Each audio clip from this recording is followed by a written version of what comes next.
What's up, everybody? We got a great show tonight. It is week 12 in the NFL. Can you believe that? And tonight we're going to be talking about some risers and fallers at the wide receiver position. We're talking about some rookies that are stepping up that we weren't really expecting to step up. They've been doing really well for us in fantasy. We'll talk about the Daniel Jones benching and Isaiah Pacheco and his return. Of course, we also do our underdog Pickems, as always, our forgotten fantasy player and our nonsense draft. So hang tight. We got a great show ahead.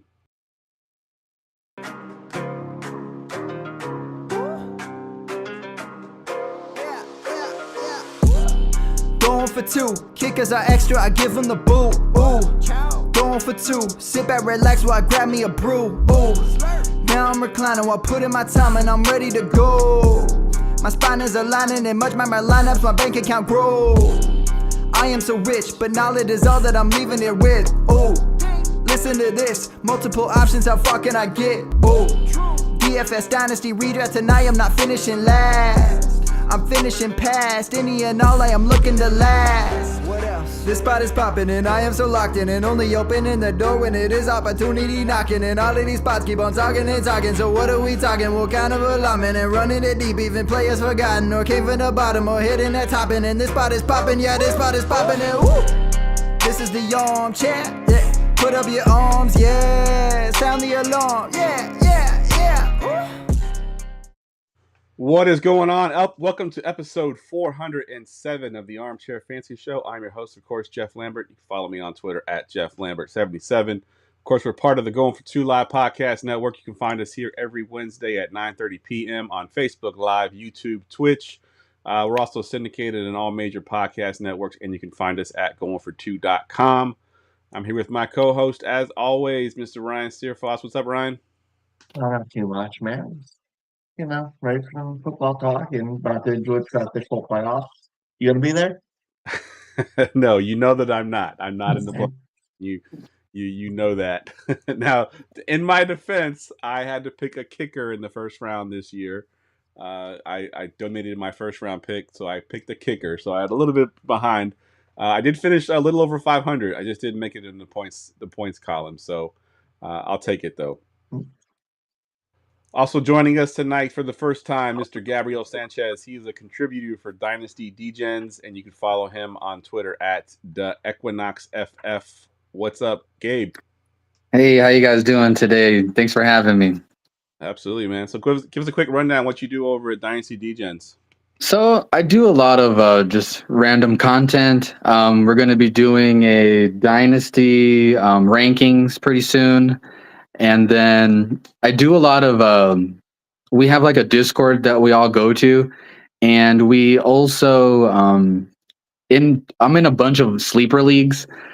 So I'm going to say around like 30 to 40 leagues right now.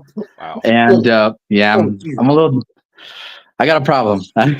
But so I got a bunch of leagues that I'm in, and each league that I'm in, I like to make things interesting. So every person that I'm going against, my sleeper persona is Shia LaBeouf. So I make a lot of memes that have him on there, and whoever I'm going against, whatever their caption or their avatar is, I'll incorporate that in a meme. And it makes it pretty enjoyable. It keeps the league very entertained about what's going on. So nice. That's awesome. Very unique. All right, y'all. As always, tonight's show brought to you by Underdog Fantasy. Check out their best ball leagues, huge tournaments, private leagues, pick'ems for all major sports. Use our promo code GF2 and get up to $1,000 in bonus bucks. It's as simple as that. Sign up, use promo code GF2, and as you'll see tonight, we'll be doing some pick'ems. We just missed last week. We hit 2 out of 3 because my boy Christian McCaffrey could not come through with the touchdown for us. We hit on the first 2 legs. The Derrick Henry being a homer. Yeah, the Derrick Henry touchdown hit and the Brian Robinson touchdown hit, but unfortunately Christian McCaffrey could not come through for us. But hoping for better luck tonight. Let's go ahead and jump right into the nonsense draft. Attention, everyone. Let's mock draft. All right, Thanksgiving is right around the corner. And while I'm on that note, me and Ryan will not be having a show next Wednesday. There will be a show on Wednesday night, but it'll be our DFS show on Wednesday. So me and Ryan are taking a week's hiatus. So with that, we're doing a Thanksgiving theme tonight. and we are drafting fictional characters you'd like to invite to Thanksgiving dinner. And as always, our guest gets to go first. So you got the 101 here, Gabe. So I had a couple different ways I wanted to go. My first pick, I'm actually going to save for the last because I think he'll make it. So my first pick, I'm picking Jack Sparrow. Nice.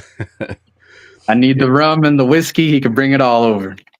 I love it. Yeah, I had Sparrow on my list as well. He's one of my favorite characters just in general in all of the fictional world. So yeah, great pick there for sure. Ryan, you got the 102. I want somebody there who's gonna be hilarious, who's gonna eat a lot and get wasted, and that's gonna be Peter Griffin from Family Guy. I think he would get me into some mischief after we were done and full. It'd be a good time. Good stuff. I love it. All right, so I'm up next at the 103, and my Thanksgivings with my family, both sides of my family, my in-laws and my own side of the family, always tend to have a ton of sarcasm and vulgarity as we watch football and eat and drink. So who better to invite than Deadpool? I mean, it's sarcasm and vulgarity is sort of his game. So I'll take Deadpool as my 103 here for my first pick. All right, Gabe, back to you at the 201 here. So I had like 3 options that I put for this second pick here, and they're all still there. So now I got like a tough decision to make here. Oh man, that would have been a good choice right there. I picked Ron Weasley. So I picked him just because he'd be hilarious. I feel like he'd eat whatever is there, regardless if it's good or not. And plus, he's got magic. So if I don't like what's there, I can just be like, hey, change it up for me real quick. Yeah, exactly. Be some interesting drunk magic tricks. I love it. Good stuff. All right, Ryan, you're at the 202 here. Yeah, side note, Rick from Rick and Morty would just get you on an adventure and you'd never get to eat. So that'd be a negative for me. Maybe it's just because I watched a binge the show this weekend, but I'm going with Johnny Lawrence from Karate Kid and Cobra Kai. Nice. Everything he says makes me laugh, whether it's serious or joking. I want my Thanksgiving just be a good time. Nice. I like it. And maybe start a fight. Who knows? All right, I'm going to go at 203 here, and I'm going to stick with the sort of sarcasm and vulgarity sort of category here, and I'm going to go with Ted, the bear from Ted, the movie. I'm going to take the bear at Thanksgiving and just have some hilarious conversations and some good sarcasm and all kinds of fun there. So yeah, I'm going to take Ted. 301 here. This is your last pick, Gabe. What you got? What's funny is that my second round pick, I was thinking of like Curious George. I didn't even think of Ted because I was like, oh, a monkey would be perfect, or like a bear or something. But all right, so my last pick, I picked this guy because he's great at making food. And if you've watched Pokemon, his name is Brock, and he makes the most magnificent food anyone on that show has ever had. And as long as there's no girls nearby, he'll stay around. Good stuff. I like it. All right, Ryan, your last pick here at the 302. Well, after we get done drinking some beers with Johnny Lawrence and having a good time, we're making a little bit classy at the end of the night. I'm bringing in Ron Swanson from Parks and Rec, having some whiskey, having some good conversation after the day's been getting a little bit wild to bring everybody down a little bit. Nice. I like it. I had sort of the same theme on with my last pick here. So after all this vulgarity and sarcasm and making fun of each other, I need some positivity in my life. I'm going with Ted Lasso. I don't know if y'all watched the Ted Lasso show, but it was pretty awesome. And Ted Lasso would be a good dinner guest to have, I think. I think his positivity, his energy, his Ted Lasso-isms would make it for a good Thanksgiving guest. So that would be my last pick here.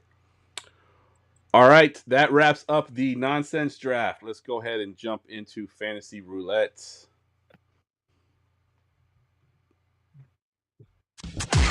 Let's get ready for Armchair Fantasy Roulette. All right, let's go ahead and jump right into our first topic here. Ooh, change it to full screen during the spam. All right.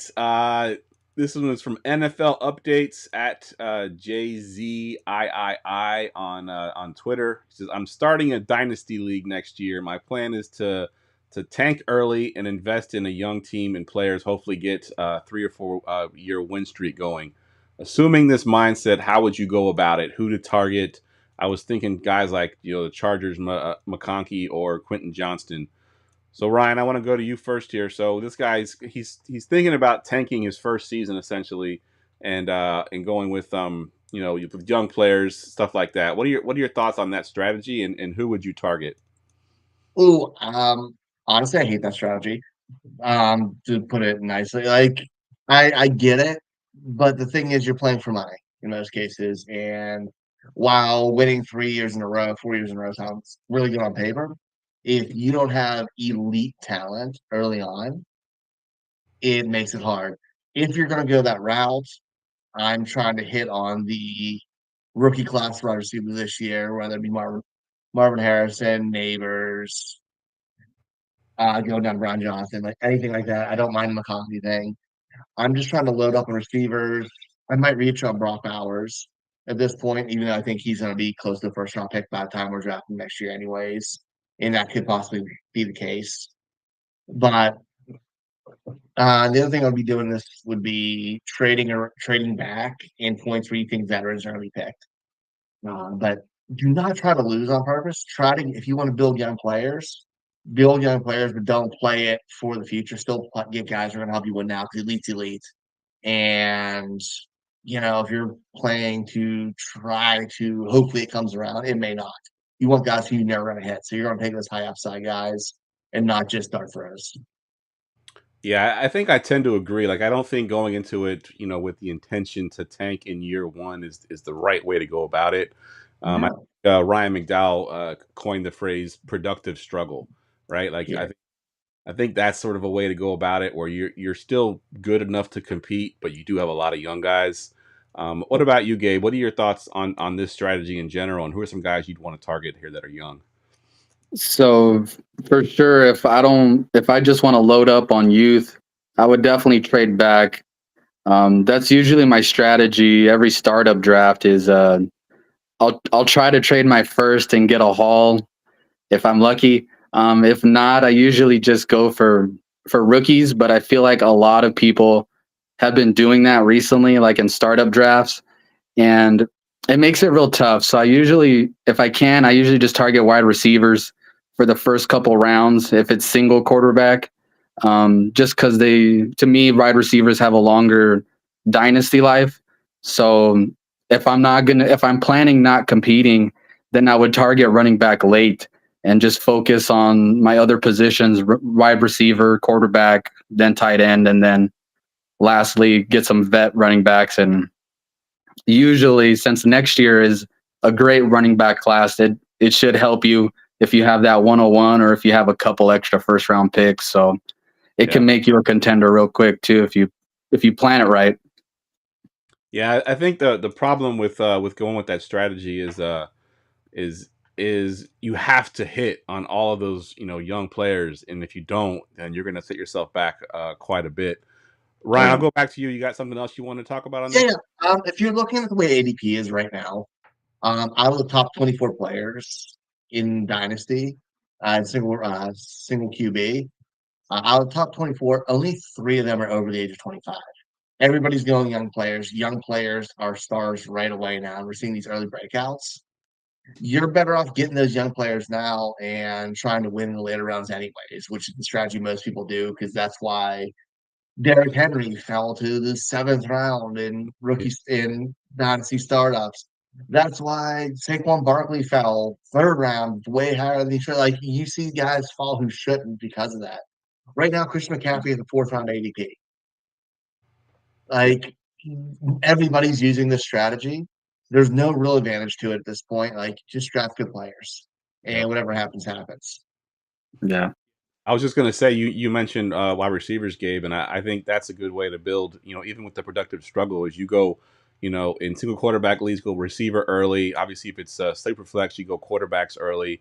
get those positions that are going to be locked up for a while. Those guys are going to start for the next 6-8 years, and then in the later rounds you get the older running backs that people are passing on, like the Derrick Henrys and the Saquon Barkleys, and maybe James you end Conner up, for life. yeah, maybe you end up with a guy that's a little bit older and only has 1 year left, but you still have those young guys to lean on, and then next rookie draft you get those young running backs and you build your team that way. So I kind of like the way that you were talking about it, Gabe, getting those locked in positions where you can have them for the next 6 to 8 years easy and start them every single week. So I like that. All right, let's get our next topic on the board.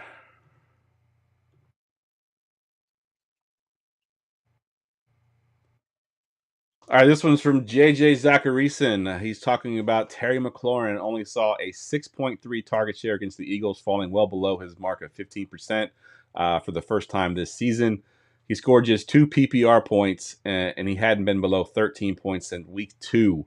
And my question to you, Ryan, I know I live here in the Washington, D.C. area, so I've heard a lot of some negative publicity over the last couple of games. His team has struggled a little bit.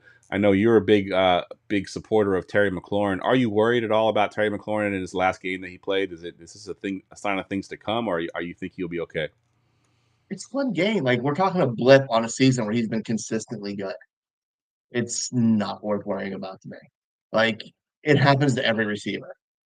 Like, matchup, game flow, things matter. Quarterback being off. I'm not worried about that. What about you, Gabe? Are you worried at all about Terry McLaurin? I mean, he's sort of the only big play receiving threat that they have. Our team's starting to figure them out a little bit. Jaden Daniels has struggled a little bit as well over the last couple of games. Or you think it's just a matter of the matchups that they had? I think I agree. I think it's just the matchups. The Eagles have. I like their defense personally.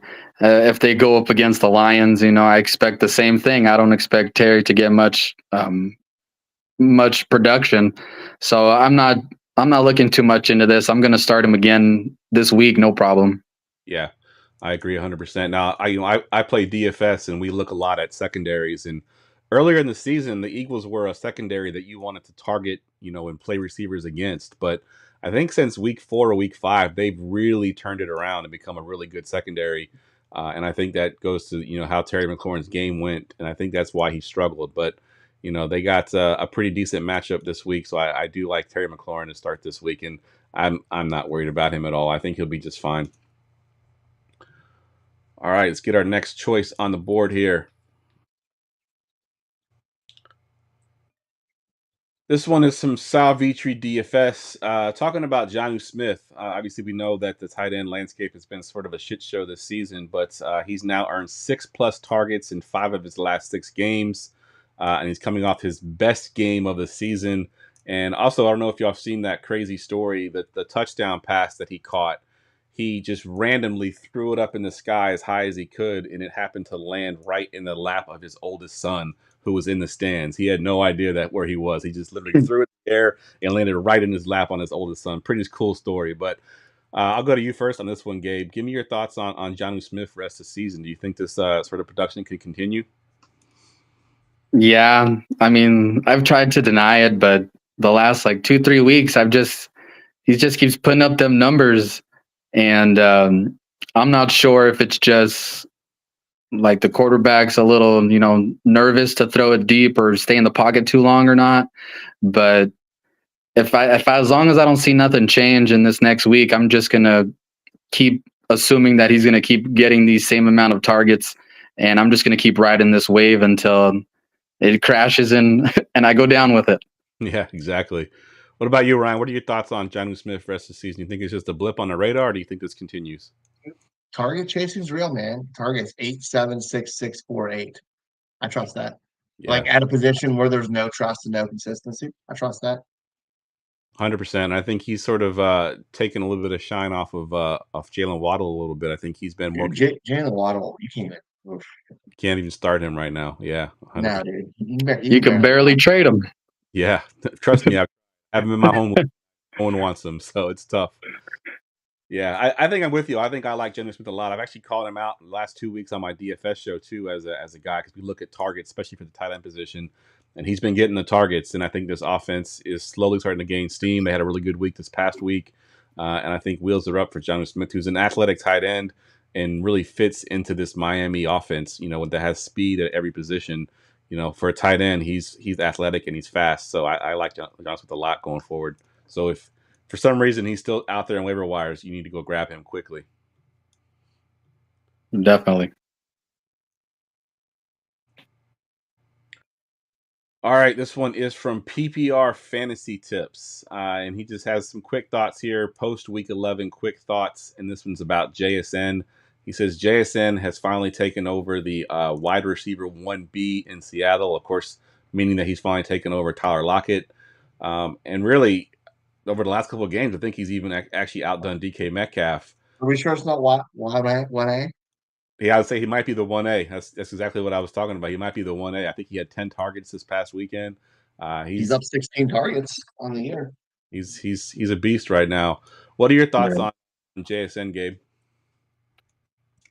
Yeah, just based off the last couple weeks, he's just been on a tear, just getting all these targets, touchdowns. It looks like Geno's been targeting him a lot, and he's looking like he's the first read now, especially now that he's got his hands working. So same thing. I think he's definitely the one for now until Metcalf is either fully healthy or Metcalf has like a big game, and then Geno's like, all right, I can trust him again. But I think JSN's definitely the lead right now. Yeah. What are your thoughts on him going forward, Ryan? Do you think this production can continue? I think he is a super value fantasy right now because still people don't believe in him, even though he's only 22. That's that if you don't blow up right away, people kind of forget about you. And he's in that, and we're so far to remember that a year ago he was the number one receiver for that rookie class and super talented. It's just showing now. His game translates to more targets than DK Metcalf, who has a little bit more limited route tree where you can kind of move him in. Janie put that 25 1.06 for JSN. I would probably offer better than that because I think he can be a legit top 10 wide receiver in Dynasty year in, year out. Like he's that good of a receiver coming out. I don't know why we forgot about it. Yeah, 100%. I think I like having this here because I had him as one of my guys coming into the season, and I talked about how everyone just thought that he had a down season as a rookie. They weren't really happy with it, but he had nearly 100 targets as the third option on a run first team, and Tyler Lockett's not getting any younger. So I think JSN was going to take over eventually. I think he kind of took over. I think it was week 9 or week 10 when he had that big blow up game right before the bye week. I think JSN wheels up for sure. If you could still buy him right now, I would. I have a feeling he's probably gonna be too expensive to get now. But he's ADP's 31 for wide receivers right now. 31 on DLF's November startup ADP. He's wide receiver 31, and he's the 8th youngest receiver in the league. Wow. Yeah, I would be trying to get him if you can get him at that type of value. I have a feeling in December we're going to see that ADP go up quite a bit because JSN's starting to show out finally. I love it. Mm-hmm. All right, get to our next topic. This one is from Just Druid. Going right back to those tight ends again. Is Will Dissly legit? I can't help but think this is hard to. Sorry, I can't help but to think this can come to a hard stop at any game, but also can't argue with his usage and volume recently. So once again, chasing volume here, Gabe. Is Will Dissly legit? And you think you can trust him going forward? I want to, but with the tight end landscape, it's so like up and down all around.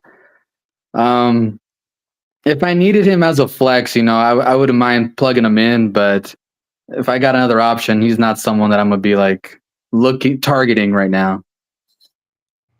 Yeah, I think it's tough, right? I think the tight end position is very, like I said, I called it early in the show, a shit show. And trying to trust any of these tight ends that aren't the top, 5 or 6 guys, it's always tough each week. So obviously, Will Dissly's been pretty good lately. He's getting some decent volume in that offense. What about you, Ryan? What are your thoughts on Dissly? If you're in a tight end premium league, are you comfortable starting Dissly as a fill-in for a week, or are you comfortable putting him in your lineup?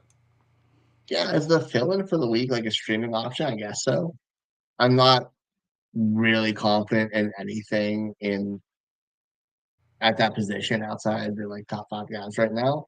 But there's upside. I'd like to see a little bit more touchdown production out of them because that's really non-existent with only one on the year.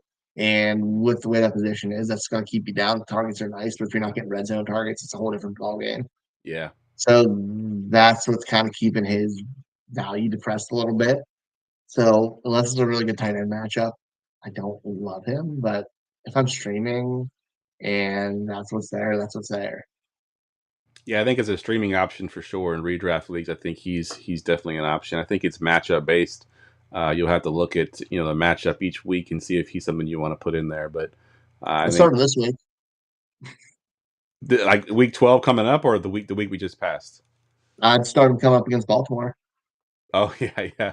Baltimore has given up the most tight end ones to this season so far. I think it's 7 or 8 tight end one games that the Ravens have given up. Yeah, I'd start him this week. Yeah, Wheels 100%. up, baby. All right, got a couple more topics we'll get to real quick. All right, this one's from Joshua Cho. He's talking about quarterback Bo Nix. The rookie QB just keeps on winning. He's looked really good and continually improves as the season progresses.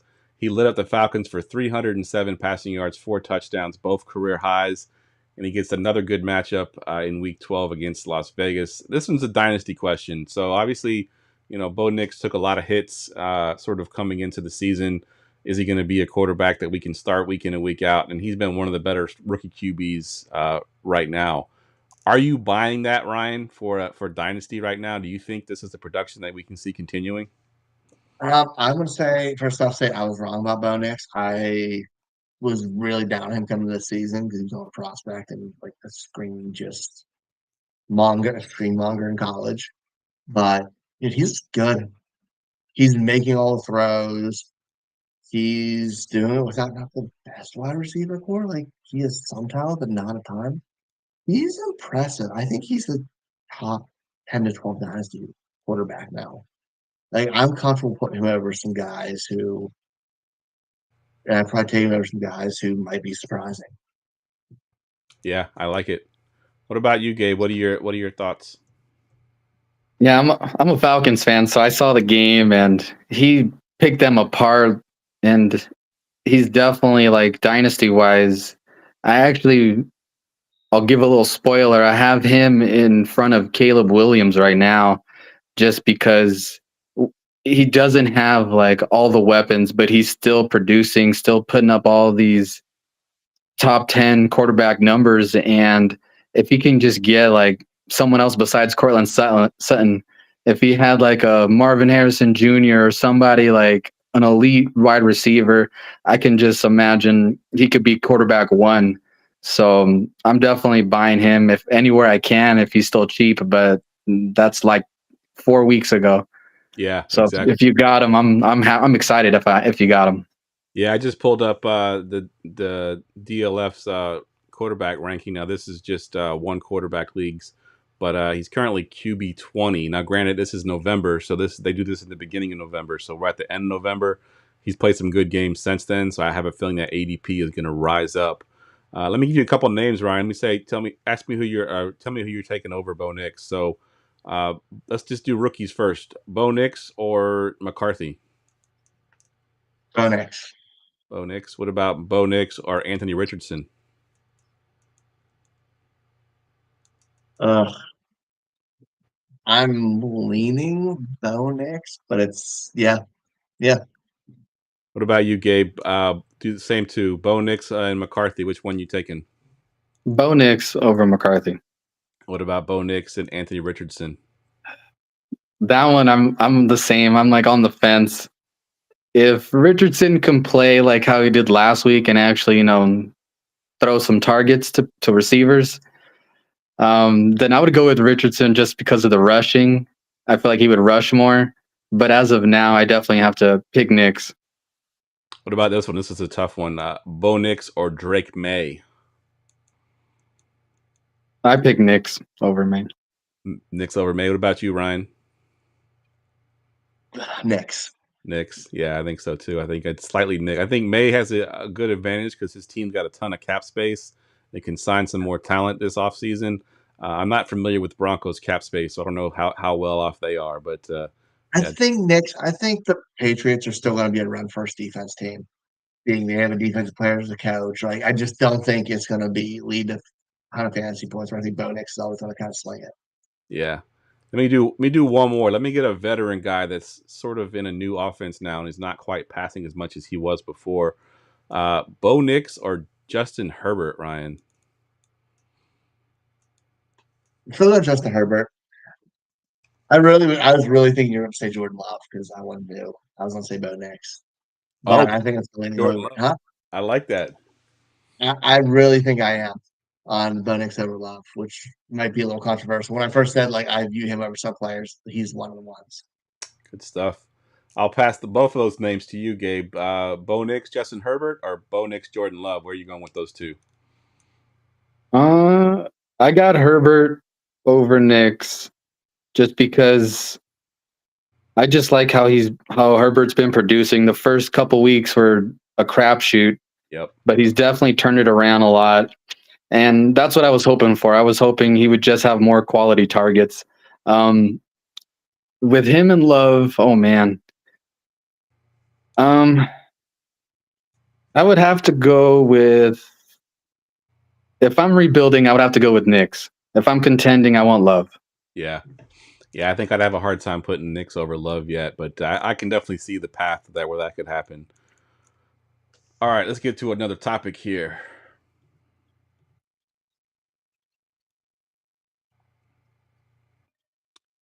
Another one from JJ Zacharyson talking about a rookie wide receiver. Rome Odunze hit a season high 32% target share against the Packers on Sunday. And I know he was someone that we were really high on in this offense. DJ Moore has not been what we thought he would be coming into the season. Keenan Allen looks like he's definitely aged quite a bit in 1 year. Are we finally going to start seeing the Rome Odunze that we all expected to see? You know, when he came out of college, going to the Bears. Can we expect him to be the number one in that offense going forward, Gabe? No, I wasn't expecting much from him this year. I expect more when Keenan Allen leaves. But there's just not that many like deep enough targets. All I've been really seeing is just a lot of dink and dunks, and I'm just not excited watching the passing game. The running game, I'm enjoying watching more. But I'm not expecting much. No. Yeah. So you think it's just a one game fluke there with a 32% target share? Now, granted, that's a target share percentage, it's not targets, because the Bears don't throw the ball a ton. So, I don't know how many targets he got, but It's 10. 10 targets. Yeah, that's still a decent amount of targets. What about you, Ryan? What are your thoughts on Odunze going forward? I'm saying patience. Like I don't think it's going to hit this year. He might have one game in a good matchup. Like maybe he'll get in a shootout versus somebody, but the rest of their schedules are pretty rough in general. So don't have a lot of faith there. And it may not hit early next year because we have a lot for Caleb to get used to. We don't know what this offense is going to look like. What this team's going to look like next year because they're an absolute just mess of an organization. I think he can be very good in the future. I just think it might take more patience and maybe a year, that Yeah. year 2 or 3 breakout.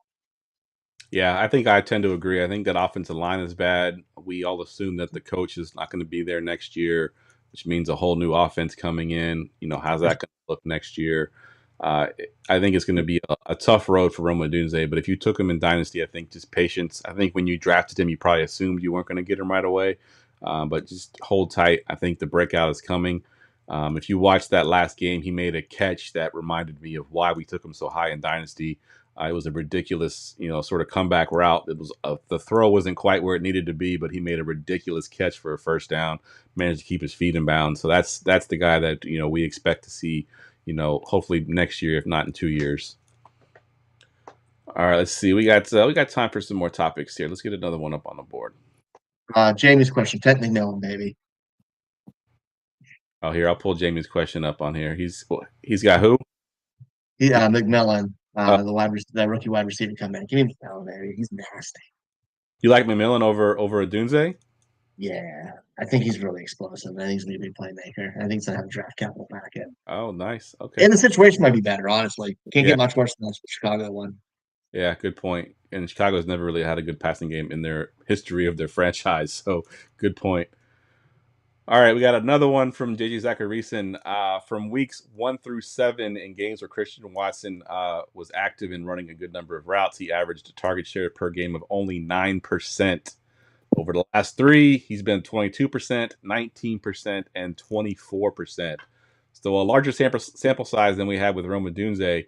I know Christian Watson's biggest issue is being able to stay healthy.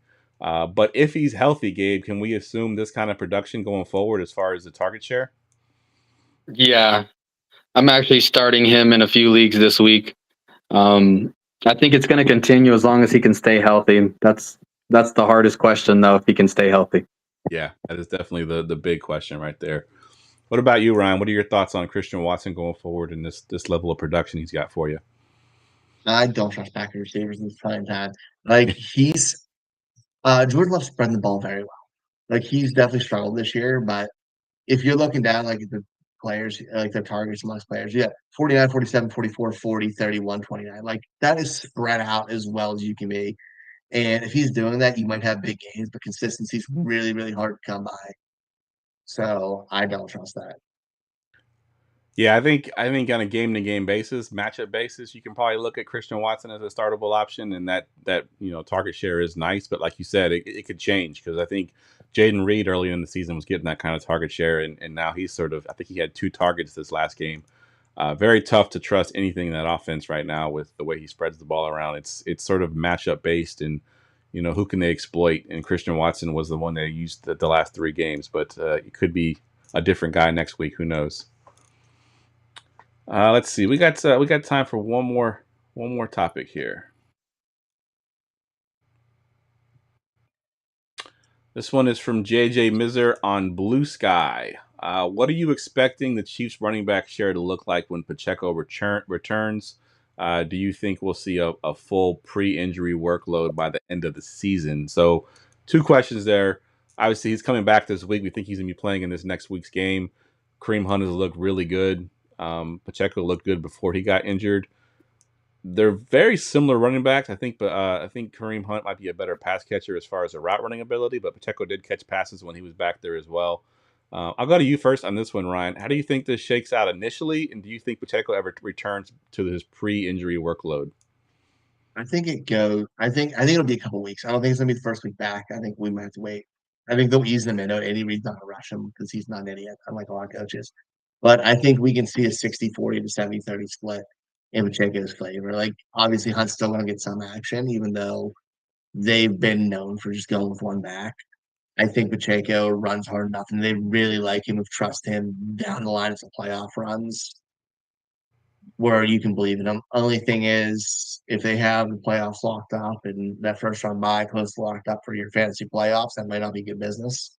But I think eventually it's be back to normal for them. Yeah. Where do you fall on this one, Gabe? I think they'll slowly ease them back in.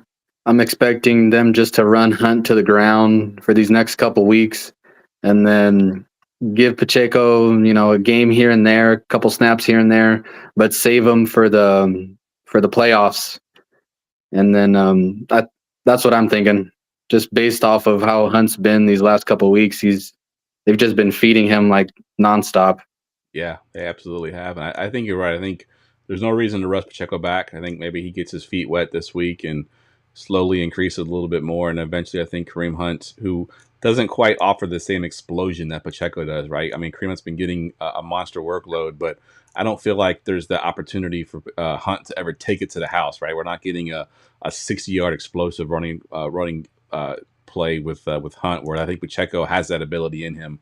And I think the Chiefs need to find those type of big plays from somewhere because it's not coming in the passing offense right now. So I think Pacheco eventually gets his full workload, but it might be too little too late if it's, fantasy playoff time and they're starting to rest players. So I do agree there. I think Pacheco gets eased in slowly. All right, let's go ahead and jump into our prop bets of the week. Prop bet of the week. All right. As always, we do this once a week. If you are not on the Underdog platform, it is simple. Go download the app, use our promo code GF2, and get up to $1,000 in bonus bucks. And I'm going to start off with you, Gabe. Give me your pick'em of the week for this week. Mine was Cleveland and the Pittsburgh game.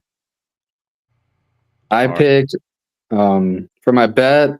I was looking at Winston. He's been throwing like 40 attempts every game. They're only expecting not even a touchdown. So I picked him easily getting at least one. So one passing touchdown higher? Yeah, definitely. All right, I like that. Yeah, I agree. I mean, that's a pretty easy number for him to attain. The amount of volume that he's probably going to get in that offense. So yeah, that's good. Going higher than 1/2 of a passing touchdown. Ryan, what do you have for yours? You know what it is. If it ain't broke, don't fix it. Derrick Henry, anytime TD, baby, run it up. We got to make sure that's still available because they're eventually going to pull that one out because it seems to be like an every week thing. Actually, it's not available currently. He does not have. I just assumed it was. Go first. I'll have one for it. Okay, I'll go first. I got mine. Mine is going to be. I'm going to my 49ers. So George Kittle has hit over this mark in his last 5 games. It's 46.5 receiving yards. He's gone over 6 of his last 7 games. And Green Bay allows the second most tight end points to tight ends. So I'm going to take higher on George Kittle in his return to the lineup after missing a week, higher than 46.5 yards for George Kittle. All right, Ryan, you got one? Yeah, I am going to go with Josh Downs over 58.5. I think they're going to have to throw the ball one way or another in Indy. And I think he's going to be a garbage time warrior against Detroit. All right, so we're going Josh Downs. Let me find Josh Downs on the list here. And we're going higher. Give me dirty underdog. No more prop bets for me. What was the line? You're fan of my state anyways. But no more for me. It was, 58.5 receiving yards, right, for Josh Downs? All right. All right. Yeah, they might eventually put Henry up sometimes because it's so earlier in the week. They don't. It's a Monday night game. Yeah, it's a Monday night game, so they may wait a little bit before they put it up. All right, so let's recap our picks here. We got Jameis Winston over half a passing touchdown. We're going George Kittle higher than 46.5 receiving yards, and we're taking Josh Downs higher than 58.5 receiving yards. Let's drop our $5 on this, and let's hope we can break our cold streak. We almost hit last week. All right, it's going to give me that message that I can't bet, but I promise you I'm going to go bet that as soon as I get on my phone. For some reason, my computer's location services don't always work. All right, so that wraps up the pick'em of the week. Now let's get to our forgotten fantasy player. Get ready for GoingFor2.com's forgotten fantasy player of the week. All right, Gabe, we got stumped last week. We weren't able to get. Did we? We got it. It took longer, but we got it. Did we eventually get it? I thought we got stumped last week. No, we got it. He stumped us the first time he was on. I'll give him 2 for 2. Or he stumped us. Maybe it was the last. That was right. It was the last hint that he gave us that we finally got it. Yeah, I do remember now. All right, Gabe. So go ahead and give us some of your hints here for your forgotten fantasy player. All right. So he was drafted in '97 by the Tampa Bay Buccaneers. He's a Florida State product. Work done.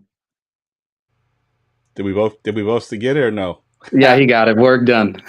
Nice. I was trying to think his name. As soon as you said 97, I'm like, all right, running backs 97. And that's the first thing that popped into my head. That was quick. Did you say it too? Yeah. I did. Yeah, I said work done. Yeah, I'm a Falcon fan, so he's one of my favorite running backs. Yeah, I remember that's right around the time I started playing fantasy football. I started playing in '98. I remember Warwick Dunn was one of my first running backs that I had in my lineup. So yeah, I love Warwick Dunn. And then what was the other running back? Mr. Allstott. Mike Allstott. Yeah. I had those two in I think the same fantasy season. Yeah, him and Algie Crumpler, just crazy years back in the day. Yep. Audrey Crumpler was on one of ours recently. It was the one who's talking Yeah, about us. yeah. It was a couple shows ago. Someone had Algie Crumpler as their forgotten fantasy player. Good stuff. Oh, I'm glad I didn't pick him then. Oh man. I was gonna pick Ricky Williams, but I was like, nah, I can't. Nah, Ricky I Williams. feel like, yeah. Oh man. Well, I'll think of a harder one next time. Yeah, you got to stump us because we've been doing this show almost 10 years now, and so for the first, I don't know, 7 years, we just had the guests come on and give us their story on their fantasy player. But the last 3 years, we've had them sort of give us hints so we can guess it. So me and Ryan have been pretty good. Ryan's been better than me. I'll admit that. He's got 3 that he got on the first hint. I only have 1 of those that I got on the first hint. So tonight we got it on the first hint, though. I got it technically on the second hint, I guess. We both waited until the Florida State hint came out. So, but yeah, Warwick done great pull there. All right, Gabe, that wraps the podcast up, man. Why don't you tell my listeners once again where we can find your stuff at and what it is you do in the fantasy space. All right. You can find me on Blue Sky. You can find me on X, Twitter, MySpace. It's all the Equinox FF. And then I work for I do content for Dynasty Degens. I also do a lot of like Discord, start sit, trade advice questions. I post a lot of funny memes and just random content. Like I said, we're going to be posting our Dynasty rankings, each position, and I got a couple like picks that you wouldn't expect, especially based off of this year and what I'm hoping for next year. So I got a lot of good stuff coming up. Good stuff. Awesome. Ryan, what you got going on? I'm here Wednesday nights. Find me over the Rookie Big Board on the Dynasty Big Board podcast Wednesday mornings. And I'm barely on social media anymore. I'm barely on Twitter and haven't done the Blue Sky thing. So, Yeah, Ryan's kind of a bah humbug now. Social media, forget about it. All right. As always, guys, you can follow me on Twitter at Geoff Lambert77. You also can follow me on Blue Sky. It's the same thing at Geoff Lambert77. As I mentioned, there is a show next Wednesday, but it will be our DFS show. So I'll be on with Tim and Gerson. We do our annual DFS show that includes the Thursday night games as well, or the Thursday day games, I guess. You know, there's 3 games on Thursday. And then we'll also break down the Sunday slate as well. Me and Ryan will return to our Wednesday night the following week, which I believe might be our last show of the year because we don't do the fantasy playoffs. Then me and Ryan go on a hiatus through the new year, and then we'll start doing our rookie content starting in probably end of January, early February, something like that. All right. With that said, for Ryan, for Gabe, I am Geoff, and we will see y'all in 2 weeks. See ya.